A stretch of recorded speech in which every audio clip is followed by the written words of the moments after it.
There are so many goddamn video games. You could spend every waking second for the rest of your life playing video games, dedicating every second you physically could, and yet you wouldn't even finish a small fraction of the video games that exist today.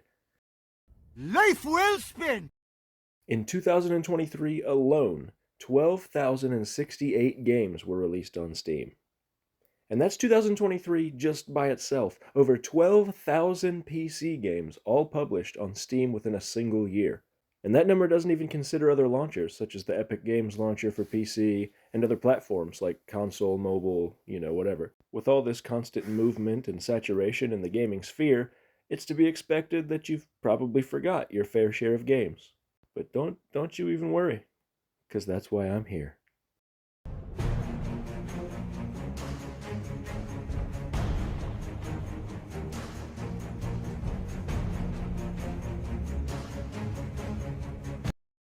In this video, we're going to take a look at some games that I'm willing to bet you've totally forgotten about. Some of them you may have never heard of to begin with, despite coming from some of the most successful game franchises of all time. So sit back, relax, and put your rose-tinted nostalgia goggles on, because today we are exploring forgotten games.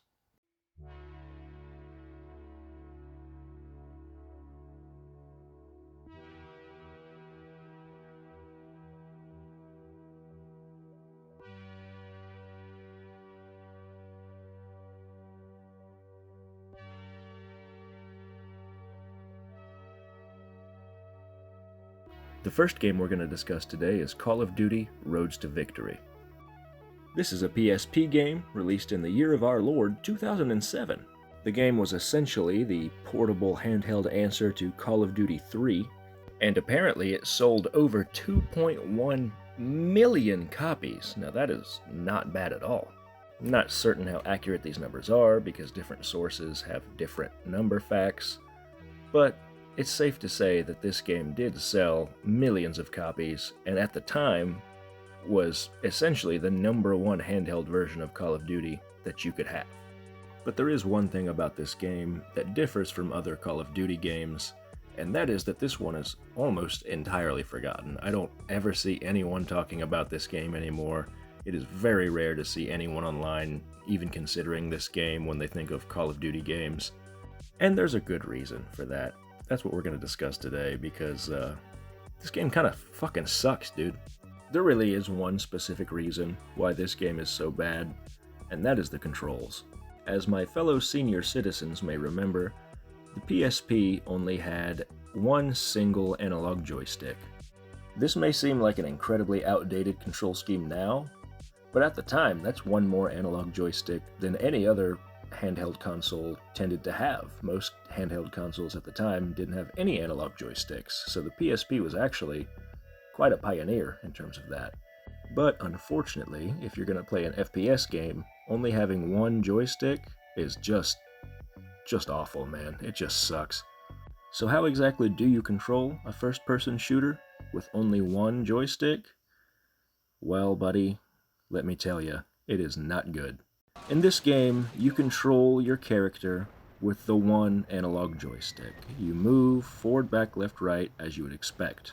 But here's where everything goes to hell, because the only way to look around in this game is with the triangle, square, X, and circle buttons. And that is just a terrible, terrible way to control an FPS. It feels old, it feels archaic, and honestly, it is purely the controls that hold this game back, and I think that's why it's mostly forgotten. Now, under the hood, beyond the limitations of the PSP, the game itself is actually kinda good. I mean, the story mode is interesting, if not terrible, to control. You play in World War II, as you did in many old Call of Duty games, and the level design is pretty fun. It's actually fairly impressive what they were able to do with the PSP, which had much more limited hardware than you would expect at the time compared to other home consoles and PC releases. But man, oh my lord, trying to control this thing, it's just awful. And full disclosure, I am playing this on an emulator, and I am using touchscreen controls, But unfortunately for this game, that is not why I'm doing so terribly with the controls. It's just that the controls themselves are just awful, man. They're just awful. But with the poor controls already laid out, let's go ahead and try to dive into the game and see what kind of redeeming qualities we can get out of it. You start the game, as many Call of Duty campaigns do, as an American soldier in World War II, fighting the Germans. If you've played games from this era, then you've seen 1,000 campaigns just like it, whether it's Call of Duty or Medal of Honor or whatever you were playing at the time. Chances are you've played a campaign that's almost exactly like this. But I will say, the level design is actually pretty good. The first level, Alta Villa, is not bad. It's a pretty good introductory level to an FPS like this. Again, it's held back by the controls, but if you can really push past that, you might be able to find some fun in this game.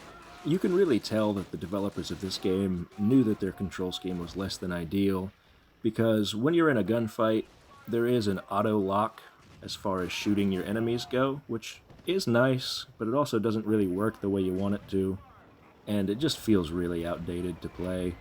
And moving around is just a chore. It really just doesn't feel right. There's just something really wrong about it. If I had to give a metaphor, I'd say that it's kind of like trying to run in your dreams, where everything kind of feels slow and sluggish and you never can quite do what you think you can do, and it's like a nightmare. It's like playing an FPS in a nightmare. That's really all I have to say about this game. It plays like a very average Call of Duty campaign, except the controls are about 100 times worse than any other Call of Duty campaign. Even worse than the DS Call of Duties, and that's really saying something. So yeah, that's Call of Duty Roads to Victory, and let's move on to game number 2.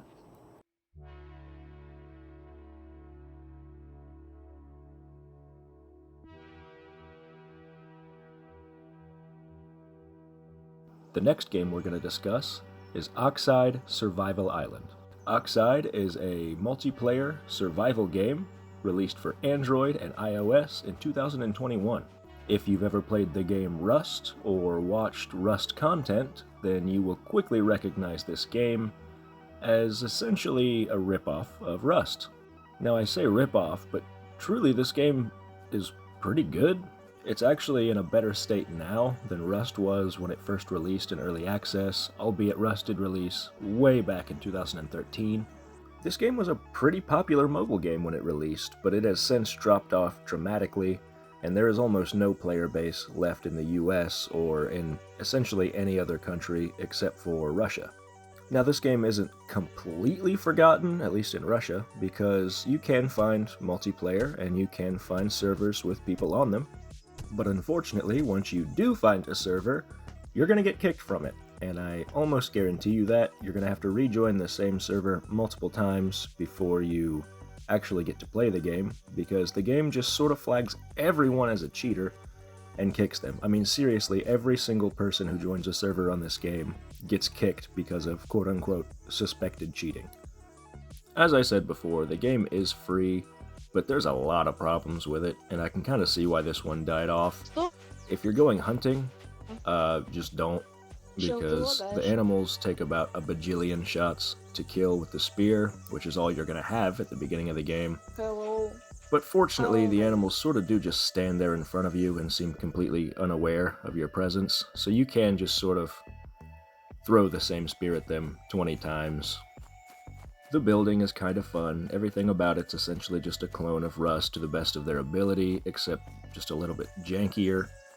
If you do like survival games, this is totally worth trying. I mean, it's free, you're not going to lose anything, but just be prepared to be really, really annoyed, because you're going to be kicked from the server, and there's a lot of small, just little things about this game that really will get under your nerves. But one thing I can say that is completely true to life, as far as the real Rust is concerned, is most of the time when you find another player, you're going to get immediately killed. I mean, they're not going to like you. And that's just part of these kind of survival games. That's just par for the course. Almost everything in this game works exactly like it does in Rust, but just a worse version. And at the price tag of $0, I mean, you know, how bad can it possibly be? Maybe give it a try. Or don't if you aren't really depressed. I recorded way too much footage of this game because I did sort of get into it. I like these janky survival multiplayer games. But there's not much to say about it beyond its rust, but worse. So, if you'd like to grind a game for 12 hours, only for your base to be raided by a Russian 12-year-old who wants to call you many slurs, give this game a shot. That's it. Moving on.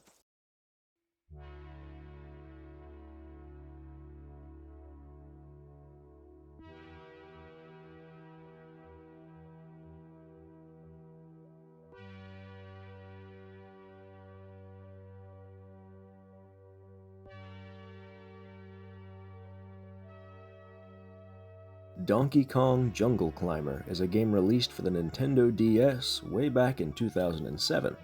This game is definitely not one of the more remembered Donkey Kong games in existence, but at the time it was received very well and generally got good reviews. If I were a gambling man, which I am, I'm in deep, horrible debt, please send help, I would say that you've probably never played this game. And that's probably a pretty safe bet, because the game sold less than 500,000 copies total in its lifetime. As you probably imagined, you play as Donkey Kong. There's going to be a lot of similarities to other Donkey Kong games, such as collecting bananas, finding barrels for lives, so on and so forth. But in my opinion, this one is just not nearly as fun as most Donkey Kong games. Like, if you give me the choice between this and Donkey Kong Country, man, it's Donkey Kong Country every time. But you know what? This game exists too. And this is a video about forgotten games, so we might as well put it in. I can tell you for sure this game is pretty forgettable as far as I'm concerned, and I think there's a reason this one's forgotten. I think I've already forgotten it. I played the game, and I don't actually remember much about it. It just does not stand out, and it's really just not that interesting of a game, I'm going to be honest. I do have a couple compliments for the game. It makes pretty good use of the dual screens on the DS. It's fairly unique, and the touchpad functionality is pretty interesting, I guess.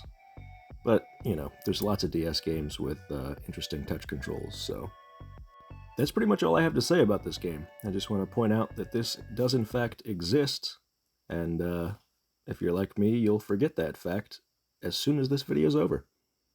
Moving on.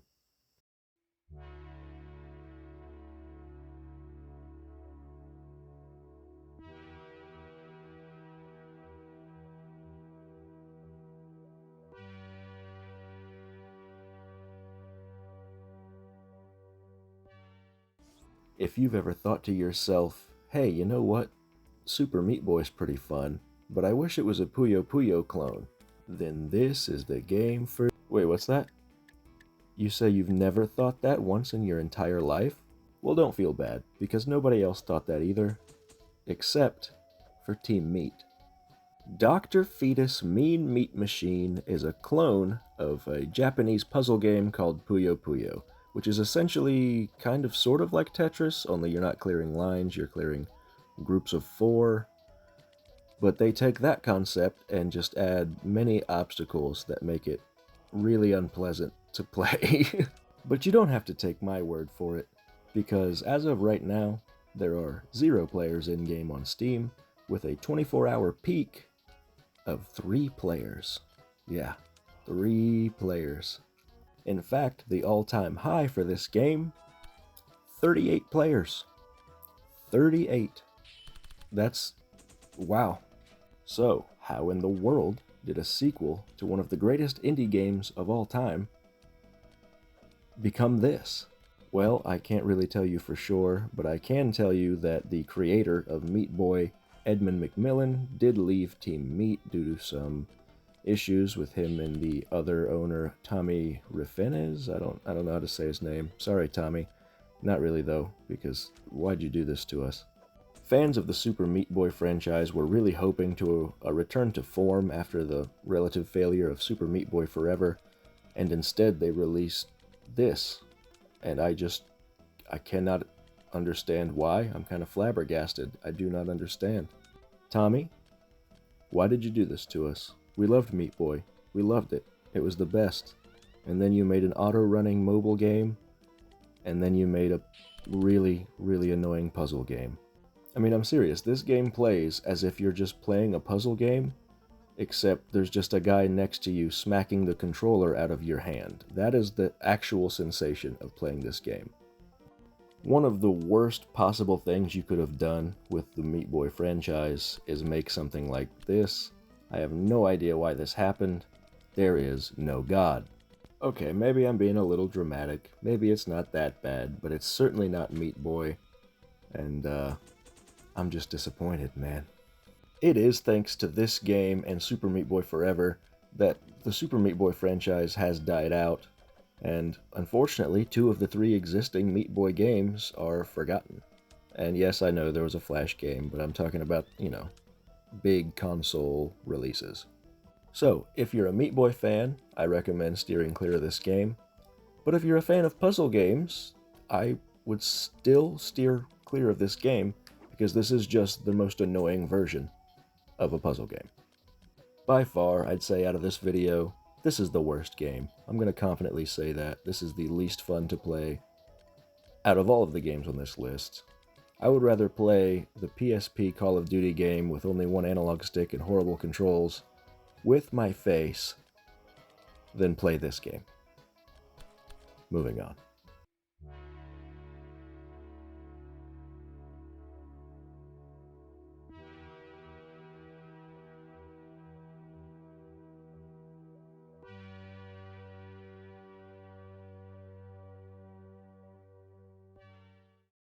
Well, we've saved the best for last, and that best is Star Wars Lethal Alliance.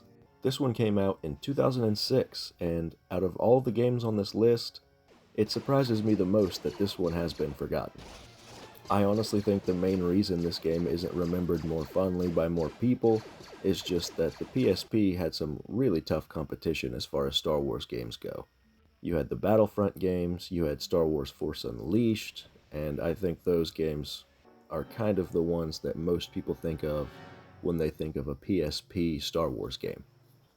This one also got really mixed reviews when it came out back in '06, and I'm really not sure why. But I digress. Star Wars Lethal Alliance is a third-person shooter primarily, but there's a lot of variation in gameplay. Primarily it's a third-person shooter, but there's also some interesting melee combat.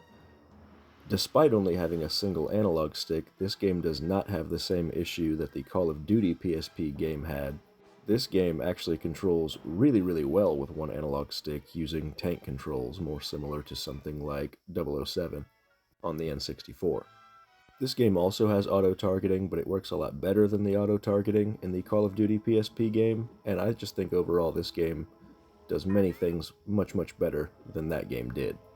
And let's keep in mind that this game actually came out before the PSP version of Call of Duty Roads to Victory. The combat in this game is very smooth and very fun, and like I said before, there is a huge amount of variation. There's some weird parkour type areas, there's some interesting mini games. You can sometimes take control of your little robot companion guy and go into tunnels, which make for some interesting levels.